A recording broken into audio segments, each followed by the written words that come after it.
स्वागत है एक और बेहतरीन क्लास में आप सभी का। आज की क्लास होने वाले हिंदी व्याकरण की। इस क्लास में हम पढ़ने वाले हैं पूरे 60 प्रश्नों को। डेली आपको 60 प्रश्न प्रोवाइड किए जा रहे हैं, चाहे आप पेपर 1 की तैयारी कर रहे हो या पेपर 2 की। दोनों के लिए यह क्लास इम्पोर्टेंट होने वाली है। ध्यान रखिएगा, यहाँ पर जब 60 प्रश्न आपको प्रोवाइड किए जाते हैं डेली, तो एकाहक प्रश्न जो होते हैं वो रिपीट भी हो सकते हैं। उसके लिए हम आपसे माफ़ी चाहेंगे, क्योंकि डेली 60 प्रश्न पीडीएफ में बनाना थोड़ा सा मुश्किल होता है। आप भी जानते हैं कि इतना याद नहीं रहता कि कौन सा प्रश्न हमने आपको कराया है, कौन सा नहीं। तो चलिए ध्यान से पढ़िएगा, क्लास बहुत ही इंपॉर्टेंट है। और यहाँ पर वन लाइनर और एमसीक्यू का मिक्स क्वेश्चन आपको प्रोवाइड होगा। ठीक, तो चलिए क्लास को शुरू करते हैं। लेट न करते हुए हिंदी व्याकरण के सभी टॉपिक पर आज हम चर्चा करेंगे। ये रहा पहला प्रश्न। कह रहा है कि चतुर्भुज में कौन सा समास है? द्विगु होगा, कर्मधारय, बहुव्रीहि या तत्पुरुष? तो आप सब जानते हैं चतुर्भुज, तो यहाँ पर कहीं न कहीं संख्यावाची शब्दों का प्रयोग हो रहा है, तो हमारा उत्तर जो होगा द्विगु होगा। आप जान जाइए कि कहीं पर भी अगर संख्यावाची शब्द आ रहा है तो वहां पर द्विगु समास होगा।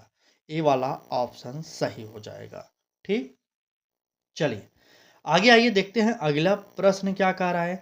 कहा जा रहा है कि विपरीत में कौन सा उपसर्ग है और लड़ाका में कौन सा प्रत्यय है। दोनों को यहाँ पर ध्यान से समझिएगा। उपसर्ग पहले आता है और प्रत्यय लास्ट में आता है। अब आप लोग उत्तर फटाक से बताइए। अगर बात किया जाए विपरीत में, तो विपरीत में वी जो है ये हमारा उपसर्ग होगा।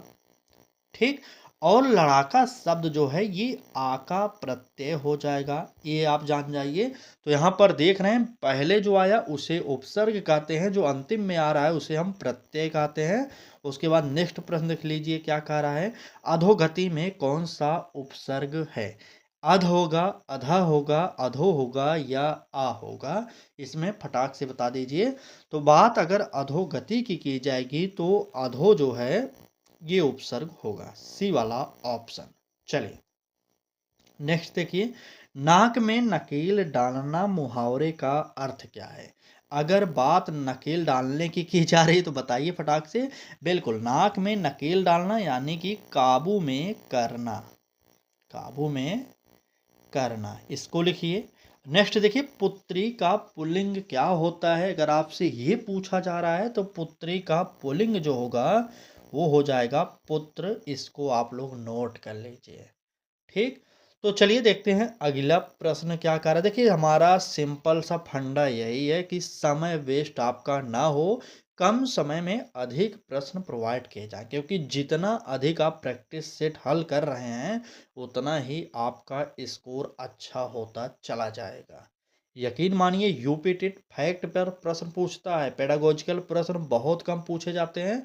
हम उसको भी प्रोवाइड करेंगे अंतिम समय में, लेकिन अभी आप जितना भी फैक्ट वाले प्रश्न पढ़ सकते हैं पढ़ लीजिए। चाहे आप एसएसटी पढ़िए, चाहे सीडीपी पढ़िए, चाहे ईवीएस पढ़िए, चाहे हिंदी पढ़िए, जो भी पढ़ रहे हैं पहले पढ़ लीजिए फैक्ट आधारित। सीटेट की तरह पेडागोजिकल प्रश्न यहाँ पर नहीं पूछे जाते। ठीक ना। पीत वस्त्र में कौन सा समास है? अगला प्रश्न, क्या कर्मधारय है, तत्पुरुष है, द्वंद्व है या बहुव्रीहि है? फटाक से बताइए। प्रश्न संख्या 3 का उत्तर तो नोट करिए। पीत वस्त्र में जो होगा वह हो जाएगा कर्मधारय समास। ए वाला ऑप्शन बिल्कुल सही होगा। मित्रता में आपसे प्रत्यय पूछा जा रहा है, तो मित्रता में जो होगा ता प्रत्यय हो जाएगा। इसको आप लोग नोट कर लीजिए। नेक्स्ट देखिए, दांतों तले उंगली दबाना, मुहावरे का अर्थ क्या है? चलिए, दांतों तले उंगली दबाना, मुहावरे का जो अर्थ होगा वह हो जाएगा बहुत आश्चर्य होना। ठीक, बहुत आश्चर्य होना ये हो जाएगा हमारा मुहावरे का अर्थ। देखते हैं अगला प्रश्न क्या कह रहा है। कहा जा रहा है कि स्वर्ग लोक में कौन सा समास है? तत्पुरुष है, कर्मधारय है, बहुव्रीहि है या द्वंद्व है? स्वर्ग लोक, प्रश्न संख्या 4 का उत्तर बताइए तो जल्दी से। चलिए, स्वर्ग लोक, देखिए नोट करिए। स्वर्ग लोक की अगर बात किया जा रहा है तो यहाँ पर तत्पुरुष समास होता है। ए वाला ऑप्शन बिल्कुल सही होगा। नेक्स्ट देखिए, प्रगति में उपसर्ग कौन सा होगा? तो प्रगति में प्रा जो शब्द है ये हमारा उपसर्ग हो जाएगा। अगला प्रश्न देखिए, कह रहा है कि गुरु का बहुवचन क्या है? तो गुरु का बहुवचन गुरु ही होगा, आप जानते रहिएगा। ठीक ना। चलिए आगे आइए, देखते हैं अगला प्रश्न क्या कह रहा है। अगले प्रश्न में कहा जा रहा है कि अष्टभुजा में कौन सा उपसर्ग है? क्या द्विगु है, बहुब्रीहि है, तत्पुरुष है या कर्मधारय है? जल्दी से बता दीजिए कि अष्टभुजा में समास कौन सा है। चले, बात अष्टभुजा की जा रही, ध्यान दीजिएगा। अष्टभुजा में समास जो होता है वह होता है द्विगु, क्योंकि 8 भुजाओं की बात किया जा रहा है ना, तो बिल्कुल यहाँ पर द्विगु समास होगा। ए ऑप्शन सही हो जाएगा। चलिए आगे बढ़ते हैं, देखते हैं अगले प्रश्न में क्या पूछा जा रहा है। वन लाइनर कहा जा रहा है कि सच्चाई में कौन सा प्रत्यय है और खून खौलना मुहावरे का अर्थ क्या है? तो सच्चाई में नोट करिए, आई प्रत्यय हो जाएगा। अगर बात खून खौलने की जा रही है तो यहाँ पर नोट करिए बहुत क्रोध होना, बिल्कुल बहुत क्रोधित होना। चले, बहुत क्रोधित होना, इसको नोट करेंगे। आगे बढ़ेंगे, देखेंगे अगला प्रश्न क्या कह रहा है। कहा जा रहा है कि निर्जन में कौन सा उपसर्ग है? बात निर्जन की जा रही है। नी है या निर है या न है या अनु है? चलिए, निर्जन में कौन सा उपसर्ग है इसको फटाक से कमेंट में बताइए। तो चलिए, बिल्कुल प्रश्न संख्या 6 का उत्तर जो होगा यहाँ पर निर हमारा उपसर्ग हो जाएगा। बी वाला ऑप्शन सही। नेक्स्ट देखिए क्या कह रहा है। चले, कह रहा है कि पढ़ाई में कौन सा प्रत्यय है? तो पढ़ाई में आई प्रत्यय हो जाएगा। ठीक, नोट करिए, आई प्रत्यय। अगला प्रश्न, पैरों तले जमीन खिसकना मुहावरे का अर्थ क्या है? चलिए, पैरों तले जमीन खिसकना मुहावरे का अर्थ क्या है? तो नोट कर लीजिए, होश उड़ जाना। ठीक, होश उड़ जाना, बिल्कुल। चले, अगर क्लास अच्छी लग रही हो तो लाइक कर दीजिए, चैनल को भी सब्सक्राइब करके बेल आइकन को जरूर ऑन करिए और डेली जुड़िए हमारे साथ सुबह 10 बजे यूपी टेट के लिए, क्योंकि हर दिन क्लासेज हो रहे हैं और हर पेपर के लिए तैयारी कराई जा रही, चाहे पेपर 1 चाहे पेपर 2, सब्जेक्ट सभी होने वाले हैं। ठीक, और यकीन मानिए हिंदी और सीडीपी ये दोनों क्लासेस जो हमारे चैनल पर हो रही हैं ये अलग से नहीं होंगी और किसी भी चैनल पर अलग से नहीं प्रोवाइड किया जाता है। ये दोनों पेपरों के लिए इम्पोर्टेंट है क्योंकि सिलेबस आपका सेम है। ठीक, चाहे सीडीपी हो रही है हमारे क्लास पर चाहे हिंदी की, तो दोनों क्लासेस दोनों पेपरों के लिए होती हैं। अगला प्रश्न देखिए, कह रहा है कि दसमुख में कौन सा समास है? द्विगु होगा, कर्मधारय होगा, बहुब्रीहि होगा या तत्पुरुष होगा? फटाक से उत्तर बताइए। तो चलिए, प्रश्न संख्या 7, तो 10 मुख 10 है मुख जिसके, यहाँ पर नोट करिएगा द्विगु समास होगा। ए ऑप्शन सही हो जाएगा। नेक्स्ट देखिए, गरीबी में कौन सा प्रत्यय है? अगर आपसे ये पूछा जाए तो ई प्रत्यय हो जाएगा। नोट करिए, ई प्रत्यय। नाक ऊंची होना मुहावरे का अर्थ क्या होगा? नाक ऊंची होना मतलब कि सम्मान बढ़ जाना। ठीक, सम्मान बढ़ जाना, इसको भी आप नोट करेंगे। तुरंत चलेंगे अगले प्रश्न पर। लोकसभा में कौन सा समास है? तत्पुरुष, कर्मधारय, द्वंद्व या बहुब्रीहि? बताइए, लोकसभा में कौन सा समास है? चलिए, लोकसभा जानते हैं ना, चुनाव वाला, बिल्कुल।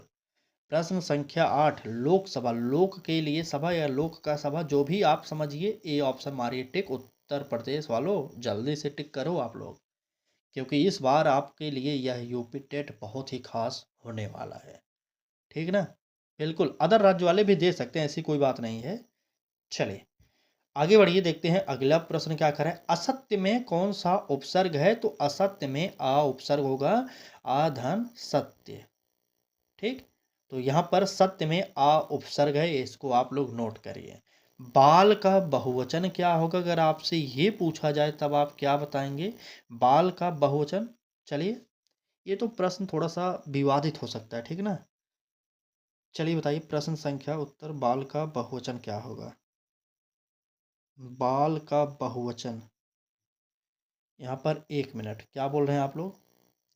असत्य में बाल का बहुवचन। 1 मिनट, प्रश्न संख्या 8 है ना, तो ठीक तो है। बाल का बहुवचन होगा बाल ही, ठीक। चलिए, बाल का बहुवचन बाल ही होगा। क्या आप लोग कमेंट करते हैं? चलिए ठीक है, सही है, उत्तर सही बताया था हमने। चलिए आगे बढ़ते हैं, अगला प्रश्न देखते हैं। जलपान में कौन सा समास है? तत्पुरुष, कर्मधारय, बहुब्रीहि या द्वंद्व? तो यहाँ पर नोट करिएगा, जलपान में जो समास होगा वह हो जाएगा क्या? तत्पुरुष समास। ए ऑप्शन सही होगा। चलिए नेक्स्ट देखिए क्या कह रहा है। मित्रता में कौन सा प्रत्यय है? तो आप बताइए फटाक से। चलिए, मित्रता में प्रत्यय होता है ता, ठीक। आंख का तारा मुहावरे का अर्थ क्या है, ये आपको बताना है। आंख का तारा, बहुत प्रिय व्यक्ति, ठीक, बहुत प्रिय व्यक्ति। चलिए, बहुत प्रिय व्यक्ति हो जाएगा, आंख का तारा है, इसको आप लोग नोट करेंगे। आगे आइए देखते हैं अगला प्रश्न। अनुकरण में कौन सा उपसर्ग होता है? तो ये आप जानते हैं, अनु जो होगा ये हमारा उपसर्ग होगा। ए वाला ऑप्शन सही हो जाएगा, ठीक। भलाई में कौन सा प्रत्यय है? अगर आपसे ये पूछा जाए तो आई प्रत्यय होता है, इसको आप लोग नोट करिए, ठीक ना। और आंखों में धूल झोंकना मुहावरे का अर्थ क्या है?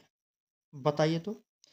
आंखों में धूल झोंकना मुहावरे का अर्थ क्या है? बिल्कुल, धोखा देना, धोखा देना, ठीक। चलिए नेक्स्ट पर चलेंगे, देखेंगे हमारा अगला प्रश्न क्या कह रहा है। सूर्योदय में कौन सा समास है? तत्पुरुष, बहुव्रीहि, कर्मधारय या द्वंद्व?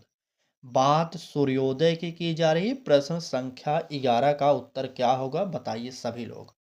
बिल्कुल, 11 का उत्तर कुछ लोग ए भी दे रहे हैं, कुछ लोग बी भी दे रहे हैं। देखिए यहाँ पर बी वालों आपका उत्तर गलत है, यहाँ पर इस बार तत्पुरुष होगा। ए वाला ऑप्शन सही हो जाएगा, ठीक।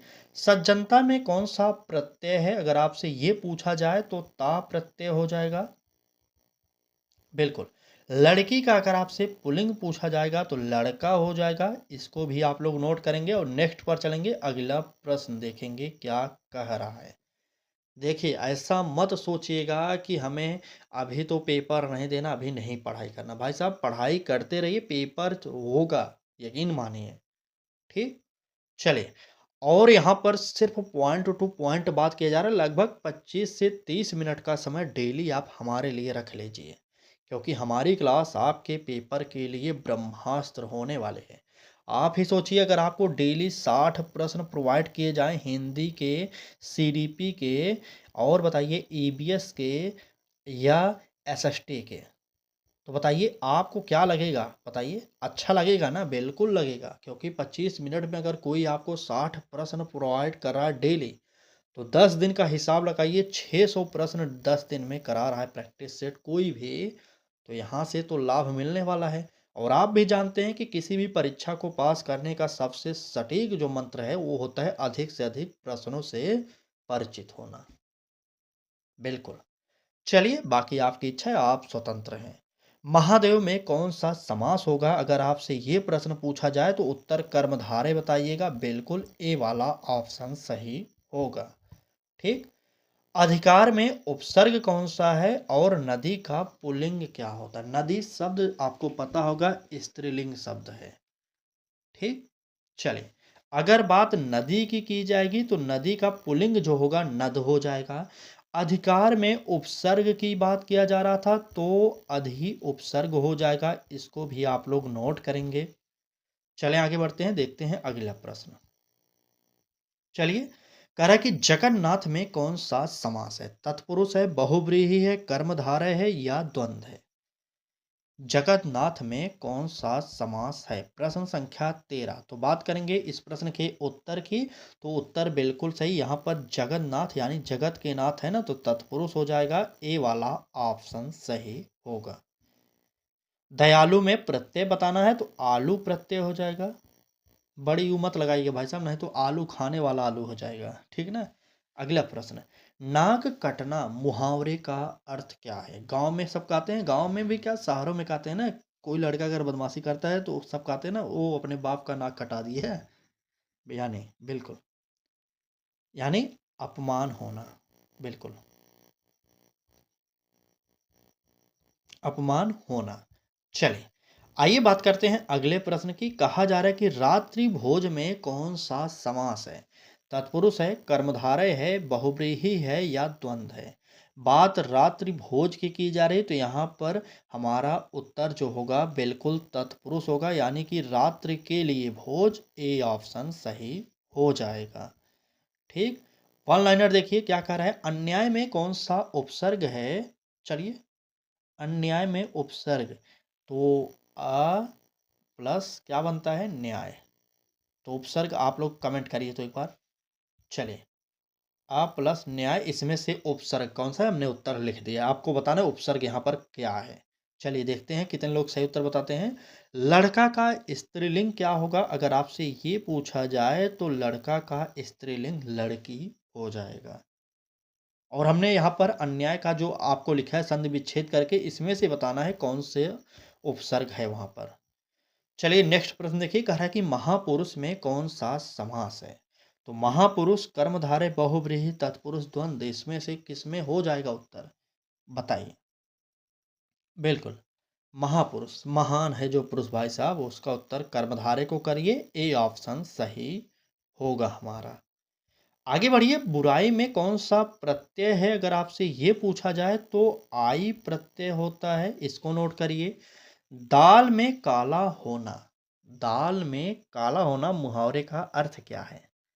चलिए, आराम आराम से पढ़ रहे हैं, बिल्कुल समझते हुए चलिएगा, बस और कुछ नहीं चाहते हैं। चलिए, दाल में काला होना, आइए बिल्कुल, दाल में काला होना। चलिए भाई बताइए, जल्दी से बताइए आप। संदेह होना, बिल्कुल। आप लोग कमेंट नहीं करते जल्दी जल्दी। संदेह होना। ठीक। चलिए आगे बढ़ते हैं, देखते हैं अगला प्रश्न। सर्वज्ञ में कौन सा समास है? अगर आपसे ये पूछा जाए तो आपका उत्तर क्या होगा? कर्मधारय, बहुव्रीहि, तत्पुरुष या द्वंद्व? सर्वज्ञ में कौन सा समास होगा? प्रश्न संख्या 16, बिल्कुल उत्तर जो हो जाएगा यहाँ पर बहुव्रीहि समास होने वाला है। ठीक, बहुव्रीहि समास, बी वाला ऑप्शन सही होगा। नेक्स्ट देखिए, अमर में कौन सा उपसर्ग है? तो आ उपसर्ग होगा। और बालक का स्त्रीलिंग पूछा जा रहा है तो बालिका होगा। देखिए, सिर्फ शब्दों को घुमाया जा रहा है यहाँ पर, और कुछ नहीं किया जा रहा। हम आपको तैयार करना चाहते हैं, आप भ्रमित मत होइएगा, बस हम यही सोचते हैं। कुछ क्लासेज हम आपको ऐसी कराएंगे ना कि आप देखेंगे कि वहाँ पर सिर्फ प्रश्नों का पैटर्न बदलेगा थोड़ा सा। जैसे यहाँ पर देख रहे हैं, एक बार हम बालक का स्त्रीलिंग पूछ रहे हैं तो दूसरी बार हम बालिका का पुल्लिंग पूछ ले रहे हैं। इसी प्रकार से आपको तैयार किया जा रहा है कि बस आप तैयार रहिए। एग्जामिनर इसी प्रकार से आपको भ्रमित करने की कोशिश करता है पेपर के लिए। ठीक, तैयार रहिए एकदम। अगर प्रश्न की बात किया जाए तो कह रहा है कि उपनगर में कौन सा उपसर्ग है? तो यहाँ पर सिंपल सा बात है, इसका संधि विच्छेद कर दीजिए, उपधन नगर हो जाएगा। ठीक, तो यहाँ पर उप जो है हमारा यही उपसर्ग होगा, ए वाला ऑप्शन सही हो जाएगा। आगे बढ़िए, सुंदरता में कौन सा प्रत्यय है? अगर आपसे ये पूछा जाए तो ता प्रत्यय हो जाएगा। ठीक। अगला प्रश्न देखिए, आंखें फटी की फटी रह जाना मुहावरे का अर्थ क्या है? आंखें फटी की फटी रह जाना मुहावरे का अर्थ जो होगा, बहुत आश्चर्य, बहुत आश्चर्यचकित होना। ठीक, बहुत आश्चर्यचकित होना हमारा ये सही हो जाएगा। त्रिभुज में कौन सा समास है? द्विगु है, बहुव्रीहि है, तत्पुरुष है या कर्मधारय है? बताइए, त्रिभुज में कौन सा समास है? प्रश्न संख्या 18। तो त्रिभुज में जो समास होगा द्विगु हो जाएगा, ए ऑप्शन सही होगा। नेक्स्ट देखिए, मित्रता में प्रत्यय, ये प्रश्न रिपीट होया, बिल्कुल ता प्रत्यय। नाक में दम करना, यानी कि बिल्कुल नाक में दम करना, बहुत परेशान करना। बिल्कुल, आइए आगे बढ़ते हैं, देखते हैं अगला प्रश्न। दिव्य दृष्टि में कौन सा समास है? कर्मधारय, तत्पुरुष, बहुव्रीहि या द्वंद्व? बात दिव्य दृष्टि की जा रही है। चलिए, दिव्य दृष्टि प्रश्न संख्या 19 बिल्कुल यहाँ पर कर्मधारय होगा, ए ऑप्शन सही होगा। आगे बढ़िए देखते हैं अनुपस्थित में कौन सा उपसर्ग है और पुत्र का बहुवचन क्या है, बताइए। चलिए, अनुपस्थित में उपसर्ग अनु होता है, इसको जानते रहिए। ठीक, अगला प्रश्न क्या करे, पुत्र का बहुवचन नहीं होगा भाई साहब, पुत्र का बहुवचन पुत्र ही होता है, इसको आप नोट करेंगे, नेक्स्ट पर देखेंगे। और आज की क्लास का आखिरी एमसीक्यू है यह। कहा जा रहा है कि विश्वनाथ में कौन सा समास है, तत्पुरुष है, कर्मधारय है, बहुव्रीहि है या द्वंद्व है। विश्वनाथ यानी विश्व के नाथ हैं जो, बिल्कुल हमारा उत्तर तत्पुरुष समास हो जाएगा। आगे बढ़िए, आखिरी दो वन लाइनर भी देख लीजिए। मधुरता में प्रत्यय पूछा जाए तो ता प्रत्यय बताइएगा, और आग में घी डालने का अर्थ पूछा जाए, क्रोध को और बढ़ाना कर दीजिएगा। क्रोध को और बढ़ाना, ठीक, इसका उत्तर ये हो जाएगा। चलिए, तो ये रहा आज की क्लास आपको कैसी लगी ज़रूर बताना है कमेंट बॉक्स में। क्लास अच्छी लगी हो तो लाइक कर दीजिए और चैनल को भी सब्सक्राइब करके बेल आइकन को ऑन कर लीजिए। बाकी कोई आपकी समस्या हो, यूपी टेट से संबंधित कोई जानकारी चाहते हो, जो भी चाहते हो आप कमेंट बॉक्स में पूछिएगा। ठीक, चलिए आज की क्लास को यहीं पर समाप्त करते हैं। कल फिर मिलेंगे एक नए सब्जेक्ट के साथ और एक नए क्लास के साथ। तैयार रहिएगा सुबह 10 बजे, ठीक है ना। चलिए, और बताइएगा कितने प्रश्न आज की क्लास में आपके सही हुए। तो देखते हैं कितने लोग बताते हैं। सही सही कमेंट करिएगा, वरना मत करिएगा, ठीक है ना। चलिए, बिल्कुल ठीक है, कल फिर मिलेंगे, धन्यवाद।